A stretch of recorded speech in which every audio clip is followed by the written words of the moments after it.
Coba tebak, kita lagi di mana sekarang? Ada yang tahu? Ya, sekarang kita lagi di Desa Asem Bagus, Kecamatan Keraksaan, Probolinggo, Jawa Timur.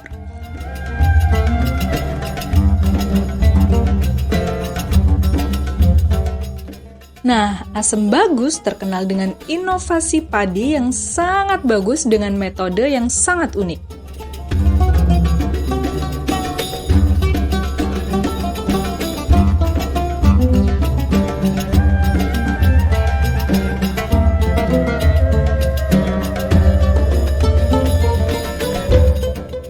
Seunik apa ya kira-kira?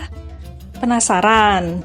Baik, kita langsung tanya ke penggiat desa Asem Bagus tentang inovasi padi yang unik ini. Ikuti terus videonya. Assalamualaikum warahmatullahi wabarakatuh. Selamat datang di desa kami tercinta, Desa Asem Bagus, Kecamatan Keraksaan, Kabupaten Probolinggo. Perkenalkan, nama saya Budi Hartono.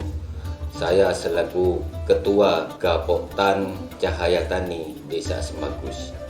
Di samping itu, saya juga sebagai Ketua Poktan Sinar Harapan Desa Asem Bagus dan juga sebagai petani penyuluh swadaya.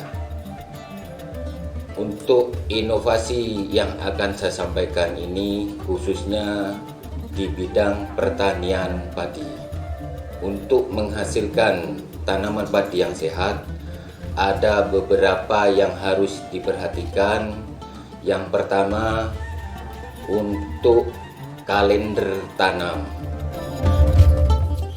Bagi desa yang tanam padi 3 kali, yang perlu diperhatikan adalah untuk tanam musim penghujan itu ada di bulan Desember.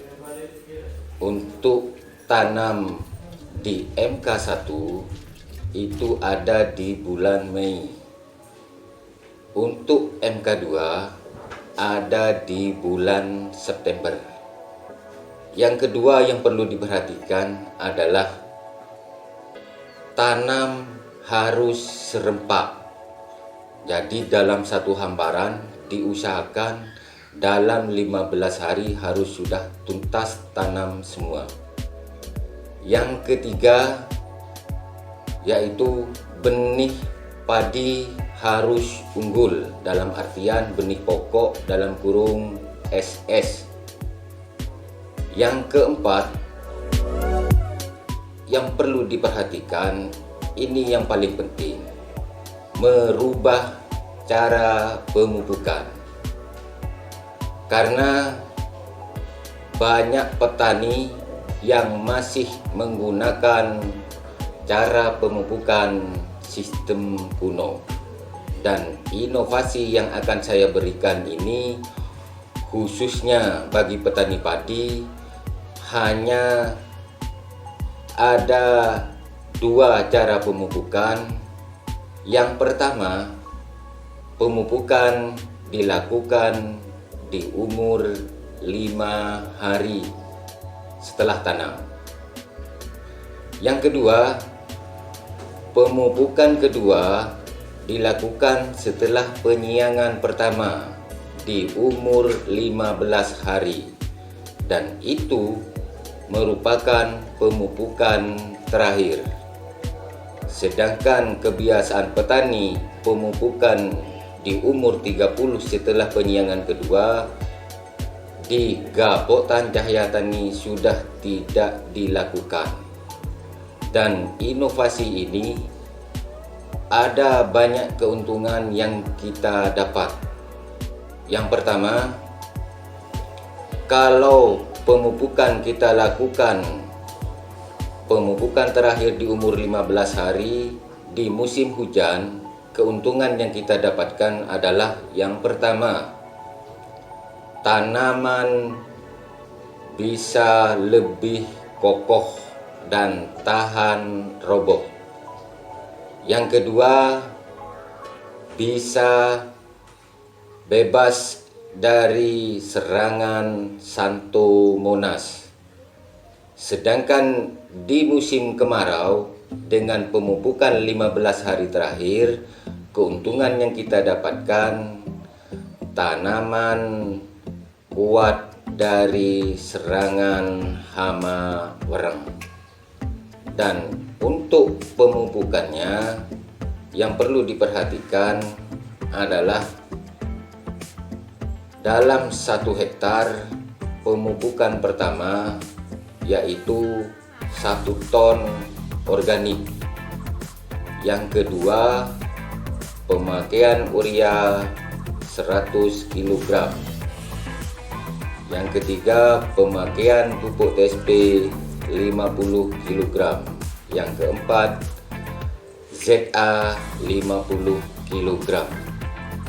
Pemupukan kedua di umur 15 hari, urea 100 kg, TSP 100 kg, dan ZA 100 kg. Di samping itu, yang perlu diperhatikan adalah cara penyemprotan. Yang pertama, penyemprotan diawali dari uritan umur 7 hari. Yang kedua, penyemprotan dilakukan di uritan H-1 sebelum tanam. Yang ketiga, penyemprotan dilakukan di hamparan tanaman pada umur 10 hari. Yang keempat, penyemprotan dilakukan di umur 25 hari. Yang ketiga, penyemprotan dilakukan di umur 40 hari. Dan untuk penyemprotan ini kita harus tahu hama apa yang ada di tanaman. Jadi untuk pemakaian insek ini di tanaman per 15 hari. Untuk penyemprotan selanjutnya dilakukan waktu padi umur 60 hari dan yang terakhir di umur 75 hari. Untuk pemupukan umur 60 hari dan 75 hari, kita melakukan penyemprotan fungisida. Karena yang perlu kita jaga adalah tanaman kita harus bersih, bernas dari serangan kresek dan lain-lain. Dan untuk pengairan, karena tanaman padi ini bukan tanaman butuh air, jadi kebutuhan air berselang sekiranya petani kalau memang perlu air dimasukkan air, kalau perlu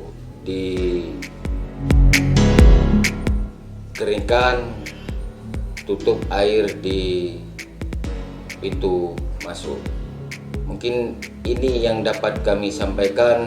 Mudah-mudahan inovasi yang kami berikan ini bisa bermanfaat bagi petani khususnya di daerah Probolinggo dan di Indonesia pada umumnya. Terima kasih. Wassalamualaikum warahmatullahi wabarakatuh.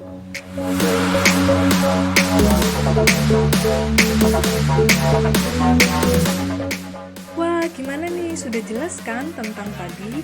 Yuk kita tanya ke petani seberapa efektif teknik penanaman dan pemupukan padi menggunakan metode ini. Assalamualaikum warahmatullahi wabarakatuh. Saya sebagai anggota atau saya sebagai petani di lingkup kelompok tani Sinar Harapan 1 Desa Asembagus, yang saya terapkan dalam tata cara bertani ini.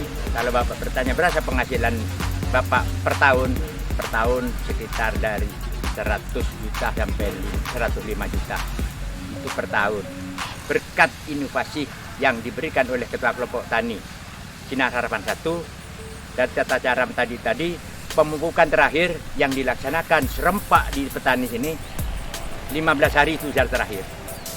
Bapak bisa lihat sendiri dengan kenyataan yang ada ini, dengan fakta yang ada, bahwa tanaman begitu tidak mudah roboh walaupun ada angin, ada hujan, dan hamparan seluruh sama rata, dan tidak ada hambatan yang bisa menghambat kepada petani-petani kita.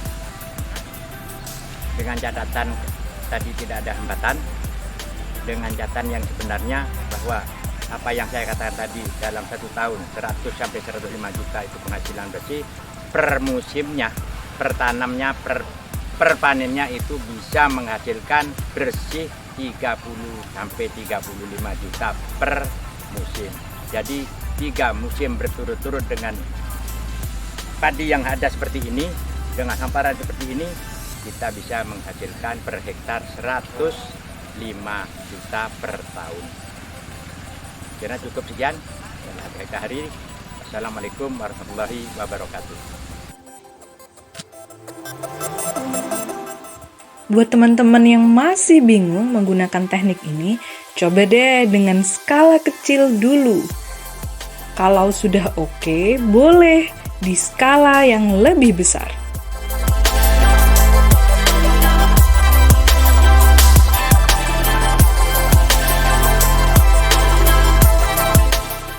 Jangan lupa subscribe-nya di channel ini karena kami akan fokus pada teknik terbaru dan terupdate di dunia pertanian. See you! Jangan lupa ya, subscribe, like, share, atau komen. Ditunggu! See you!